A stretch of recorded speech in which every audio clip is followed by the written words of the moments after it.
président mingi bakoki kokufa na réunion wana parce que ba président mingi bakoki kokufa na réunion wana mboka wana mwaina tangangwa wa ezate mboka wana mwaina tangangwa wa ezate. Bonjour, shalom, peuple de Dieu, bandeko tout bozolanda biso partout dans le monde sur le www.fimbunafimbu.news. Balobi site le plus suivi de la planète, site oyo to edifia kabana na Nzambe, site oyo to ibana kopesa na meno ba message pe ba information ya marambo tout ezali ko se dérouler awa na kati ya République démocratique du Congo. C'est bien moi votre humble serviteur René Abiri, l'homme à la dernière flèche des carquois de Jésus-Christ. Na kiti encore aujourd'hui na commune ya Bandalungwa pour retrouver pour vous la prophétesse Marie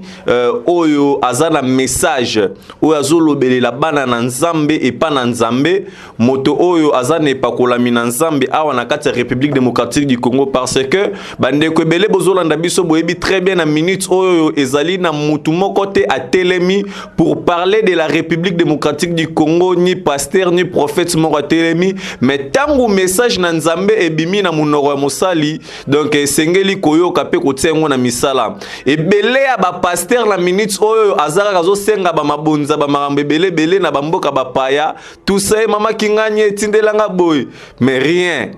peuple de Dieu baza bouleversé donc les longa na bino ensemble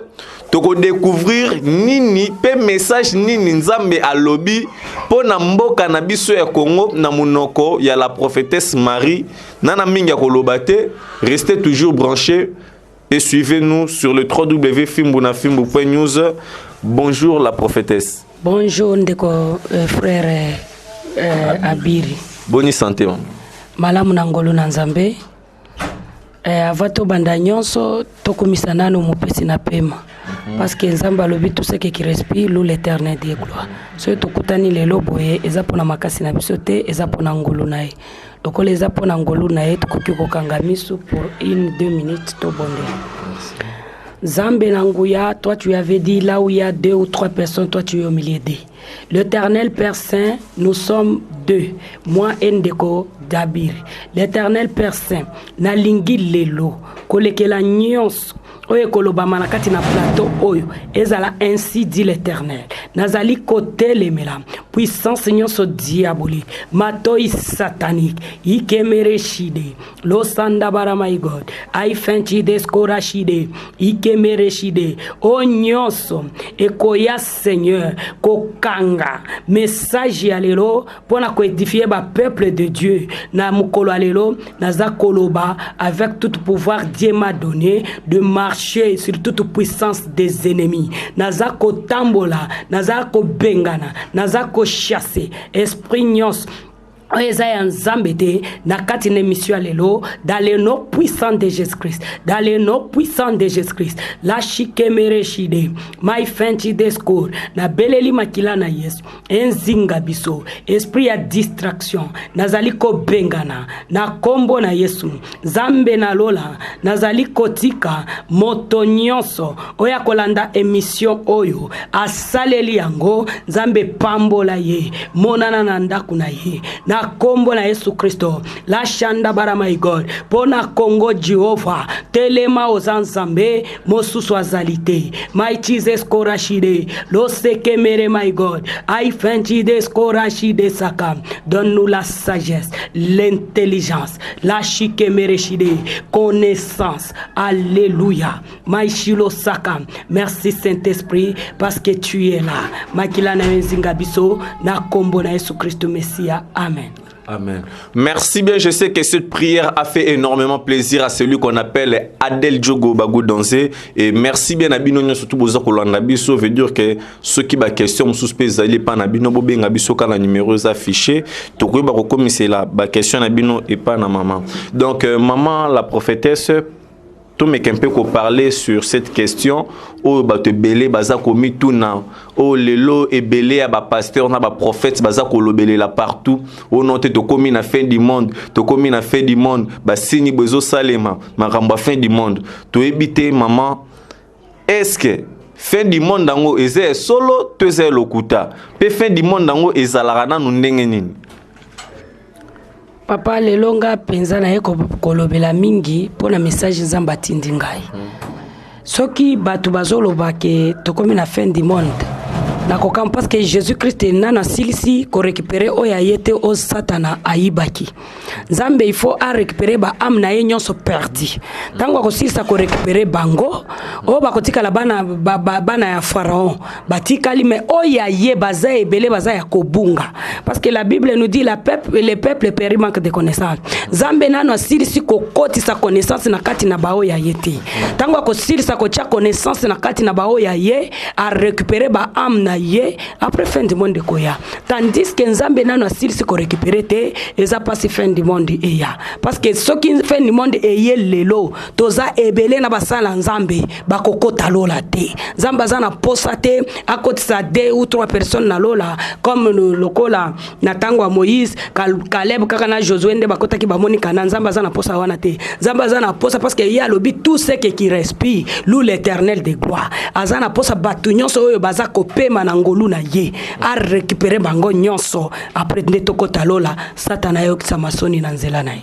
Ok, merci bien pour Noana. Maman, avant tout coup, tu as un message aux Zamba PCLI et ça, moi 2-3 questions mon retour na yo pour faire plaisir na bana na Nzambe tout au bazolanda biso au bana bezo ba yeba. Pourquoi toujours basali na Nzambe nde bazalaka toujours au centre de problème? Yaba makambu tout ezali koleka awa na kati ya République démocratique du Congo. Basala Nzambe baza ba ministre na Nzambe. Ceux qui basala Nzambe baza tout autour ya problème nyonso. La Bible nous dit ezana eloko moko te ekoki kosala ma sans révéler na ba serviteur na ba servante na ye. Donc basala Nzambe Jésus-Christ alobaki bokomona ngai à travers basali nanga. C'est pourquoi basala Nzambe bazalaka en tête ya makambo nyonso. So o tozomona lelo ezali komona na Nzambe na nzela basali na ye parce que le logo pasteur mani boy a violé qui mwana au pasteur qui gagne be par rapport à nenge ba pasteur congolais baza ko se comporter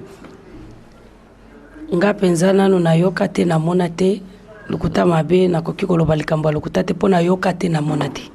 eza pasi na répondre à la question. Merci bien la prophétesse toujours cheminer malembe qui nous a message na biso la prophétesse vous a la message aux Nzambe à Pesio pour na kolobelela libota na Nzambo bazolanda biso partout dans le monde na osenga na batutu bazolanda biso soki za na ndeko moko azale kolamba yebise atika nan kolamba afanda ayoka message nini oyo Nzambe atalisi na mukolo ya lelo parce que il nous reste que peu de jours pour makambo oyo et se réaliser et lelo Nzambe a révélé makambo oazo linga sala à travers Mosakoli message ezali nini pour na bana na Nzambe o bazolanda message onga na yoko pesa lelo na ba juste na bana na Nzambe nyonso o bandimela Jésus-Christ comme mokonzi pe mobikisi na bango message ezaboy Nzamba pesa nga message e ya 5 mois passé nazo résister kaka lobby ezalaki le 7 décembre 1900 et le 7 décembre 2016 na lalaki en tout cas na kokaki kolamuka te Nzamba yebisinga soko pesi message oyo te na kobomayo bato bazalaki nzinga na ngai na lupango bayebaki na ba serviteur mususu bayaki na ndako bamonaki na kokaki ata kolamuka te kaka Nzamba lobi il faut na libérer message soki na libérer te ngai mutu na kokufa na place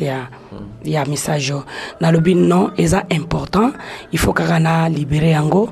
na benga ki ndeko na biso frère na biso journaliste ya na libérer message oyo na ba internet na ba radio na koleka na koloba eza très important pour na biso na mboka na biso Congo eza na mboka oyo ebondelaka lokola mboka na biso Congo ezate ba congolais bayebi Nzambe batambola kati na ignorance te Nzamba lobi garder silence moi l'Éternel de gloire je combattrai pour vous et puis Nzambe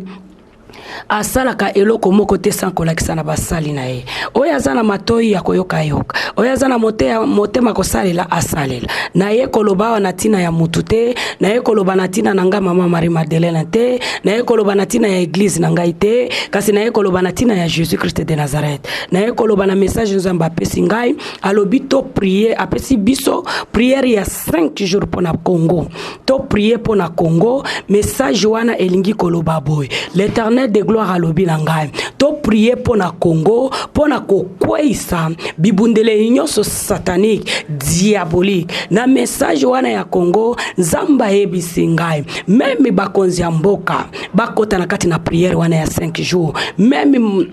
première dame na biso nzamba lobi accompagner mobile ne na kati na message wana nzambe nde muto apesaka bokonzi nzambe nde muto atombolaka nzambe nde muto apesaka kimia moko tako kiko pesa kimia soki nzambe marabute okiltiste te nani banganga te bango nyonso bazana se ya makolo na Yesu Jésus Christ alobi tout genou franchira devant l'Éternel de gloire donc ma bolongo nyonso kongumba mela nzambe yango na ina message nzamba ebisingai première eza message ya prière ya 5 jours donc eza ko engager république mobimba bazala bao wapi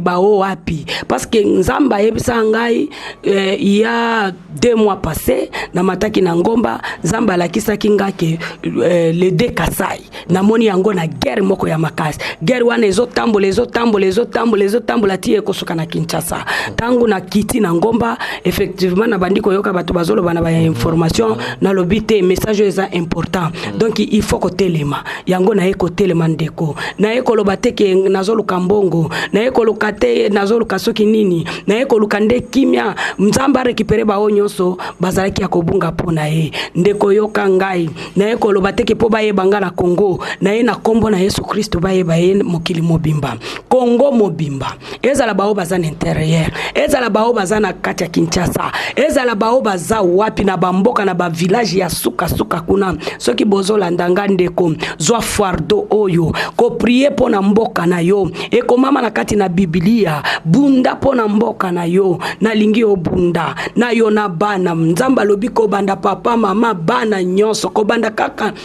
likolo ya ba leader bao bazokamba mboka na biso tiko kita na se yoka siko prière directive nzamba pesi peut-être oza ko tuna lobito bonde la 5 jours to bonde la pona nini nzambe soki apesi vision apesa kana provisoire nzamba pesi biso directive alobi premier jour la chanda bara my God lo seke mereshi de saka au nom puissant de Jésus nzambe na lola premier jour nzamba lobito bonde la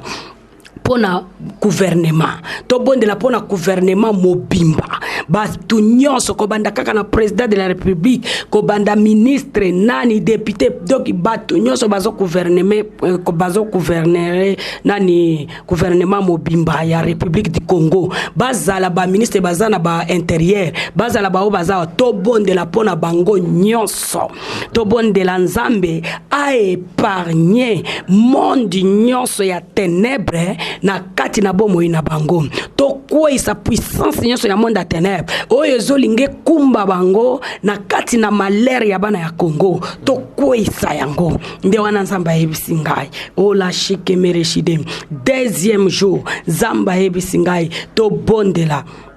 zelana premier jour prier pour le gouvernement ok prier pour le deuxième jour zamba ebisinga to bondela sikopo na ba compagnie nyonso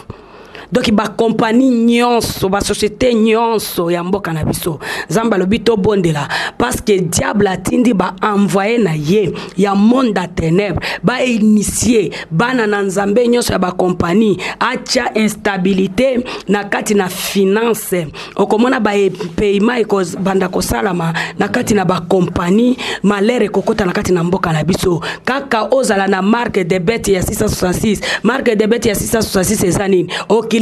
ndeko maikankar maikari bazolinga basal batu nyonso bakokotisa bango na kati na puissance ya biloko wana ndo komona bango bakozala na mbongo bao bakokota na kati na biloko wana te bakozala te siko biso nzamba pesa biso pouvoir ya kotelema ya kobebisa alobi résister au diable nzamba pesa nzambe te nzambe ya vandi na ye apesa biso makoki ngana yo congolais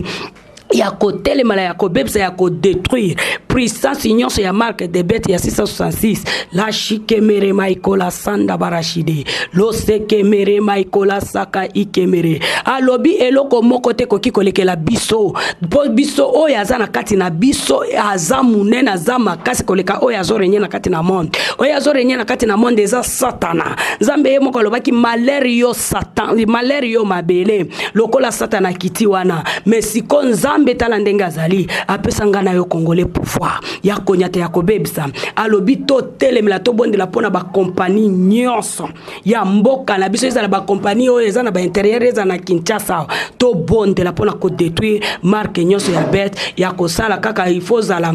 ekankar maikari magie noire magie rouge de kozala na babiloko wana ba keltite nde okorenye soko za na biloko wana te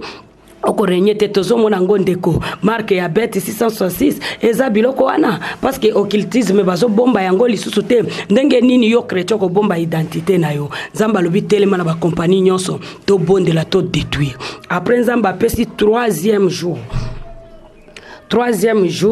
nzambe apesi alobi marque wana sirène des eaux abimi pona kotia instabilité totale na kati na bana na nzambe en tout pour tout. Troisième jour alobi nzamba yebisinga boye to bondela pona ba commerçant donc mutu nyonso ya tekaka ata yo tekaka manga ata yo salaka verni ata yo tekaka mbwengi ata yo tekaka fufu ata mutu abutiki ya biema ezala ba grand commerçant ezala ba o bazo sala ba petit commerce ya mikemke zamba lobi bondela parce que ekozala tango moko mutu azana biloko eza ya bien zo chapo ateka bazo somba te bazo somba te bitula na bitula. Pourquoi? Il faut zala na marque wana ya bango soki okomi na marque satanique diabolique wana okobanda komona ba client bazo tonda na kati na biloko na yo mais soki oza na marque wana te moye ba client baya ezate marque ango ndeko tina nini ozwa biloko nyonso ya mokili ozanga bokonzi ya likolo marque wana eza diabolique satanique bakopesa batu mais soki yoza na kati na kimwana na nzambe toko détruire yango pe biso bana na nzambe toko renye nzamba lobi bisika nyonso tonyata matambe na biso ekopesa mela biso ndeko congolais telema commerçante telema na zoye bisayo bisiko zali telema bondela biso toyebi kisite commerçante nyonso aza juste à croire na Jésus-Christ comme mokonzi mobiki sinae telema commerçante nyonso congolais telema lelo e comment commerçant poateka au monde azo kenda simba tan sous magie azo sacrifier même babota ne kaka po commerce ne kende tina nini nzamba pekisi ko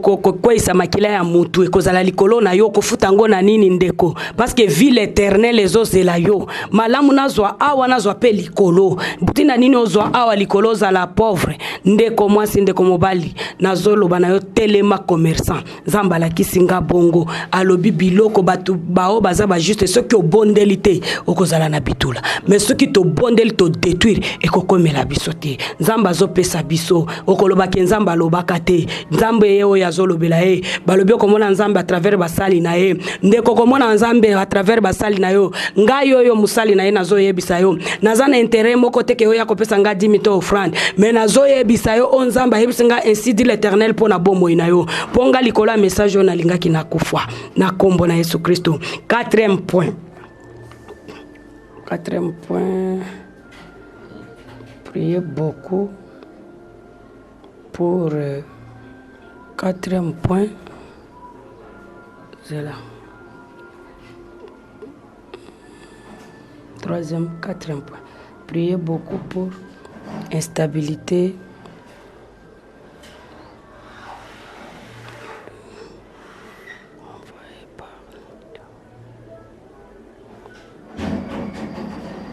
Ok. Quatrième point, Zamba lobi to bonde la makasi. Pona ba boîte de nuit, ba bar.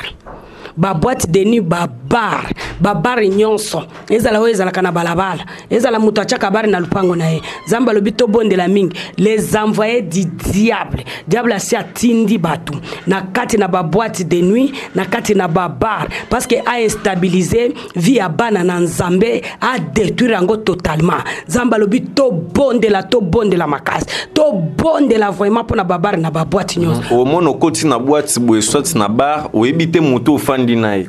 lokola basystème mosusu bazalaka nango mona okoti na boîte okuti kaka mwana mwasi ozwi bobandi kobina na ye okoki kobina na sirène pour rien zamba donc diable afongoli tous les sirènes des eaux afongoli na basirène ya zamba atindi bango na kati na baboîte de nuit na babar ndeko yo linga boîte olinga bar yoka makambo nzamba zoloba na yo mikolo eza ya kosambela na mboka na biso balobi basopani ebele parce que okomona oke kuna omeli masanga obini ozongi na ndaku makambo ezo avancer te mabale ekomi kokufa makambo ebele nzamba yalakisinga na place wana ndeko tobondela et puis nzamba yebisinga tobondela pona ba école kobanda maternelle primaire, secondaire, université, tobondela pona ba école nyonso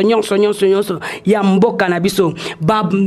diable atindi ba enseignant diabolique ba ya ko enseigner bana na biso pona ko initier bango misala ya satana nzamba lobi to détruire daba élève mususu baza diabolique satanique bana ya Lucifer bazo tanga pe na ba école nyonso donc to banda na maternelle primaire secondaire université to bondela to détruire donc nzamba lobi na 5 jours to détruire ce qui to silisi ko détruire nyonso wana alléluia 5e jour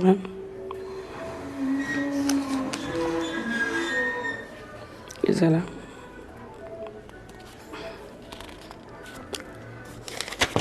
Normalement, il y a 5e jour. 5e jour, chacun. Prier pour les Congo.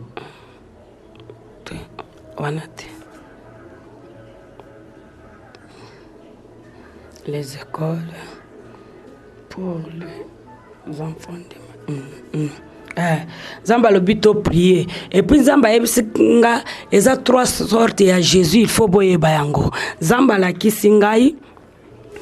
Jésus, premier Jésus, c'est Jésus-Christ de Nazareth. C'est lui qui a créé les cieux et la terre, le miséricordieux, le Dieu puissant, le Dieu miséricordieux. Oya limbi sakakangolaka, oya zalaka mawana bana na ye, oya kelanga na yo, oya pesanga na yo pema. De premier Jésus-Christ, le roi des rois, la manne cachée, le souverain premier, l'éternel des gloires. Il a plachanda barashide, lo sekemereshide, o ya mashia, o baluba babenga pandanjila, baswahili baloba Mungu ni mwema, la shike mereshide, bangala baloba zakomba olenkumu, ndeko mwasi nde nzambe oyo Jésus Christ ya solo. Deuxième Jésus wana, aza Jésus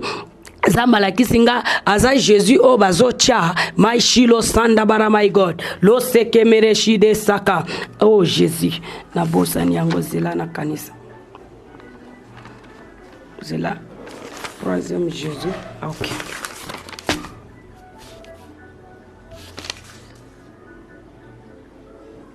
lendinde na kochango en propre zela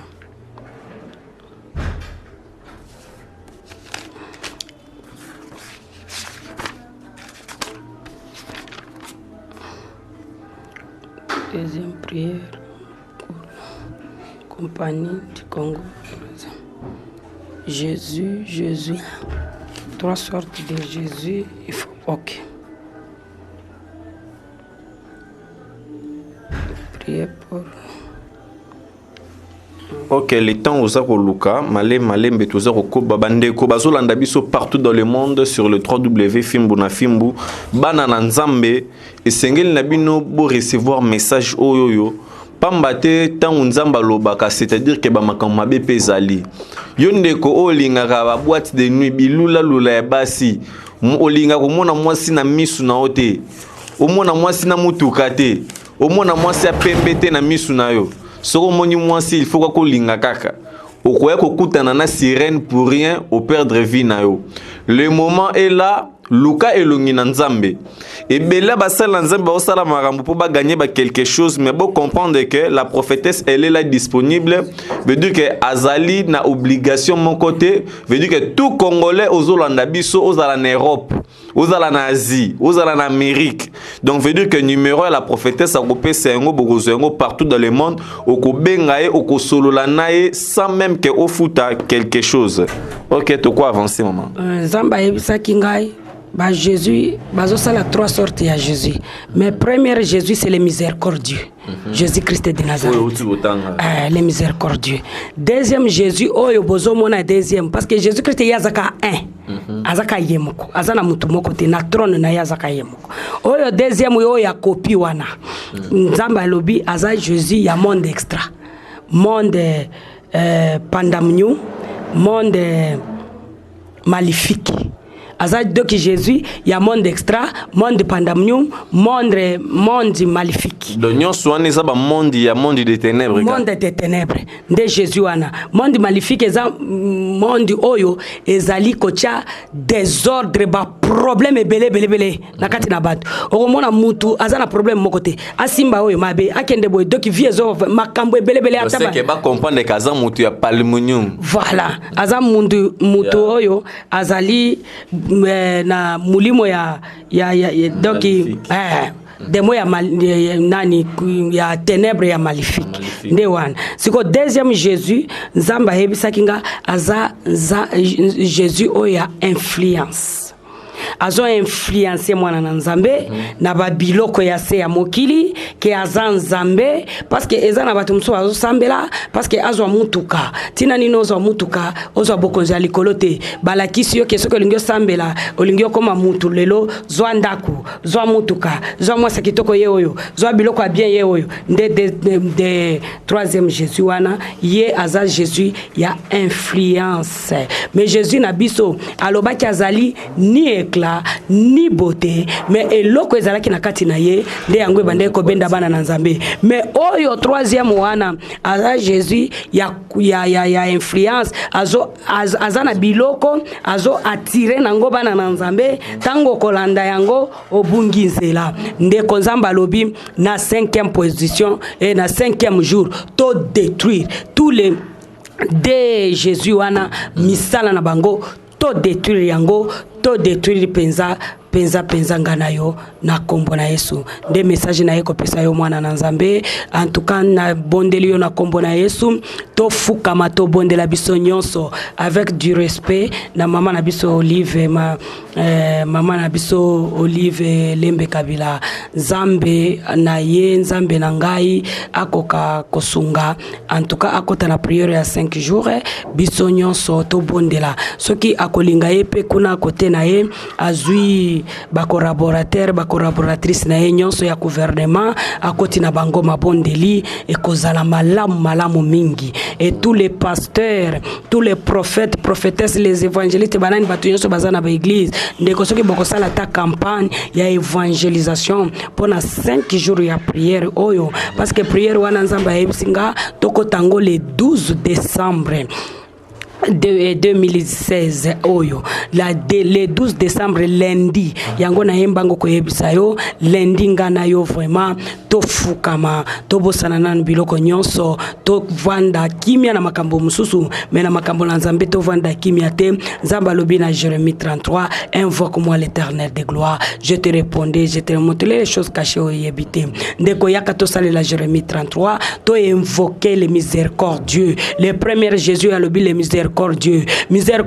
c'est-à-dire elingi koloba nzambe na mawa atato sala mabe lokola yaza miséricordieux soki toleleliye akolimbisa biso ezala na gouvernement soki ezala batu nyonso ba pasteur ba évêque banani bino bolobi bino nde bozali boso bokambi ndeko mwasi ndeko mobali nazo senga na yo na mawa na nzambe ko rejeter message oyo te ponga moko atoye kolukanga na koyebisa yo nalingaki na kufwa likolo ya koboya ko pesa message na bandaye koboya na ngai na lobi na kobandela wapi wapi mais nzamba telemisi nga lobi soko pesi message na bana Congo te likambo tika liko sala bana Congo na koboma yo kotikala na kimia te yango na eko lancer yango naza na posa te ke to sambela parce que yo pesa ngai avant yo pesa ngai Jésus Christ apesa ngai nyonso yo za na iloko te ko kiko pesa ngai lokola nzambe ye miséricorde balobi lor et argent appartient à Dieu nazo servir o ya tonda na nyonso o nyonso ya mokili na koluka lokola naza na nzambe na kozwa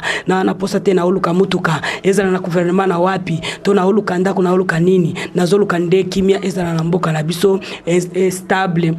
instabilité et bima na ba domaine nyonso nzamba cha stable na eloko nyonso bato ata ya bamboka na biso bandimaki nzambe na biso azama kasi nzamba pesa kinga pe message alobi bakosala ba réunion ya ba président nyonso ya Afrique na mboka moko boye ya Afrique mboka wana moyena tanga ngwa ezate na sagesse nzamba pesa moyena tanga ezate yango nazolo ba pena ba président nyonso africain nyonso ya mboka na biso bisika bozali soko yoki na mboka moko bazwi bino nyonso na president moko ya konzaka bino moko boyebi azwi bino nyonso alobi bokende quelque part parce que bosala réunion moko réunion wana bondima te eza réunion diabolique parce que ba president mingi bakoki kokufa na réunion wana o bakoboya ba initier bango na kati na biloko ya monde ya satanique diabolique. Je vous aime dans l'amour du Seigneur, que Dieu vous bénisse nazo bondela na moto nyonso alandi message oyo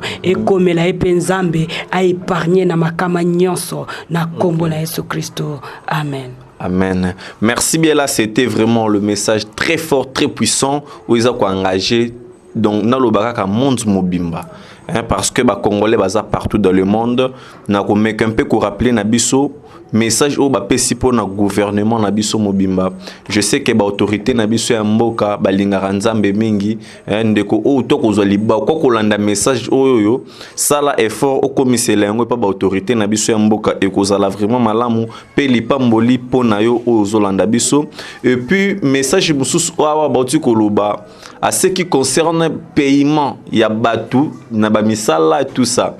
Tu as remarqué awa tozo kende 6e mois yango yoyo ba fonctionnaire ba futa maraté ba fonctionnaire awa na kin ba futa maraté même na ba compagnie privée eza ko kangama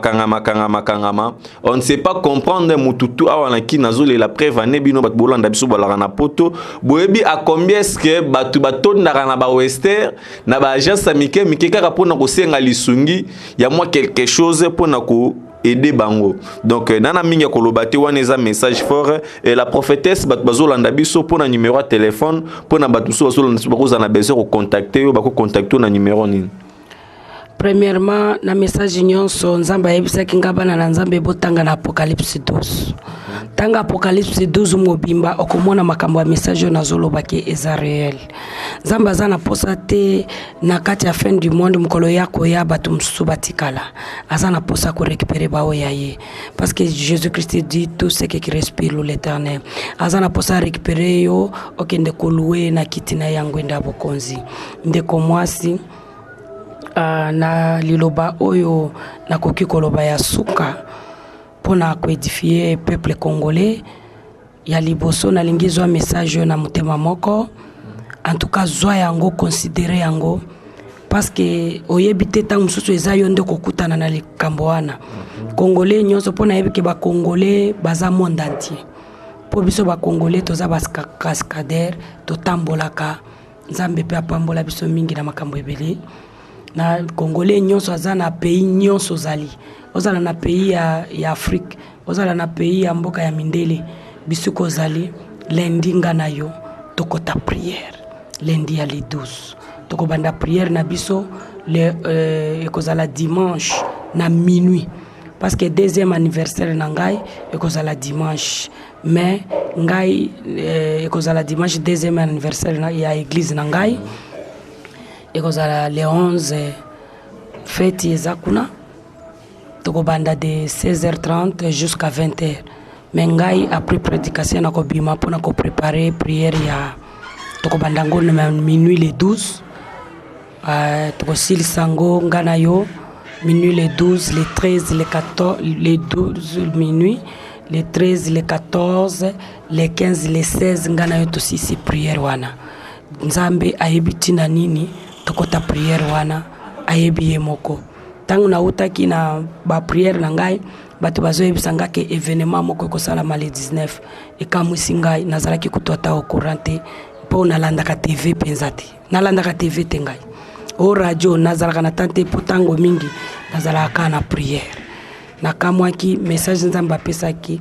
Donc lokola nzambe apesi nga prière, la Bible nous dit tout est révélé et condamné dans les noms puissants de Jésus. Tu peux être bien condamné, il faut nga na yo tokota prière. Toko kondanango na maluba ya pamba te, mais toko kondanango na ko gêner, na ko prier. Donc na ko kila. Prière za ya ko kila ya 5 jours wana.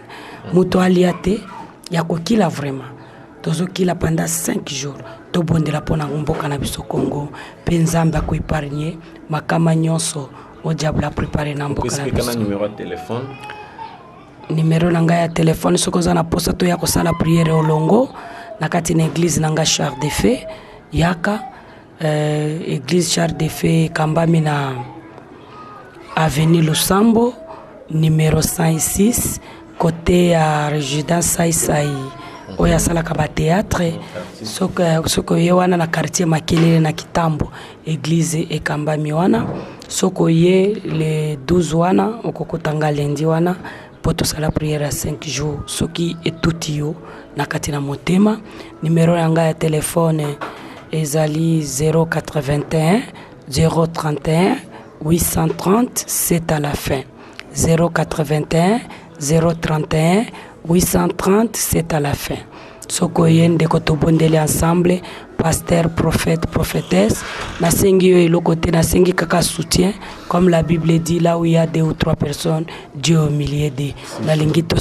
to se soutenir biso nyonso nzamba zala na kati na biso alongisa biso na onyonso ye moko azomona na kombo na Yesu. Amen. Amen. Merci bien à Bino surtout Bozolanda Biso. Nous sommes à la fin de cette émission. La prophétesse a payé numéro nae. Naza encore na eloko Yakuba qui s'attelle là-dessus. Sauf que tous a besoin na Bino, ba journaliste et puis ba site ebele Bozoli bako Rolanda Biso. Boy bako benganga na numéro eza affiché pour na koyeba ko solola na la prophétesse pour na koyeba ko panza message ya mosakoli outil de la part de l'Éternel. Minga kolobezate. Merci l'équipe technique Mobimba, Cresco Louvandi derrière la caméra. Merci na Michael Zoladio, merci na Binotou Bolinganga, Mingi René Abiri. Moi aussi je vous aime bien. Qu'est-ce que les gens peuvent retenir na nyonso oyo olobi?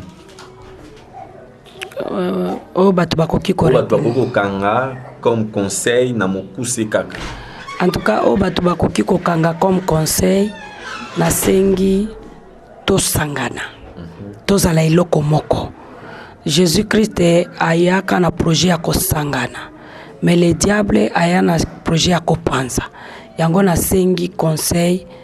La Bible nous dit vaut mieux l'obéissance que le sacrifice. Na sengi potango okobéir na message nzamba pesi na yebi ko sala sacrifice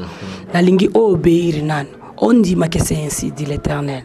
Na ye pona bavantirité na ye koyebisa yo motema nga moko na yebisa ke nzambe abomaki nga c'était le 7 na kokaki atakola mukate alobi kaka na pesa message oyo yango na ye kotelema koyebisa yo tosangana. L'union fait la force yaka tosangana biso nyonso soki yo kozala na makoki tango mosusu olobi ke lokola prière yo tosalela ngo biso nyonso soki wapi yo moko. Donc inalingi chaque église mokolo wana ba sérénir vraiment bao bazanga na ba église baluka ba église ba église ba kokota to sérénir to sangana. Mama Olive pe na batu na ye kuna soki akolinga pe basangana pendant 5 jours to kota. Pourquoi pas tepe ba ya pe na église? Si c'est la volonté de Dieu, que Dieu soit loué. Si ce n'est pas la volonté de Dieu, bakoyate.